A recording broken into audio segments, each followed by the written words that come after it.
Corned beef with maple mustard glaze. To get started, place corned beef, vinegar, brown sugar, bay leaves, garlic, cloves, celery, onion and fennel in a slow cooker. Pour over enough cold water to cover the beef. Pop the lid on and cook on high for 4 hours. Now add carrots, parsnips, swedes and potatoes to the slow cooker. Cover and cook for 30 minutes or until the vegetables are tender.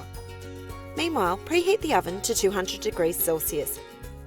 For the glaze, take a small bowl or jug and mix together maple syrup, brown sugar, whole grain mustard and Dijon mustard.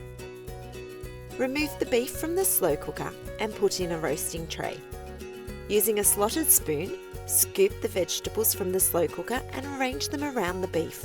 Discard any of the liquid left in the slow cooker. Time to glaze. Drizzle the beef and vegetables with the maple syrup mixture. Pop in the oven and roast for 20 to 25 minutes, turning the vegetables occasionally. It's ready when the beef is glazed and the vegetables are golden brown.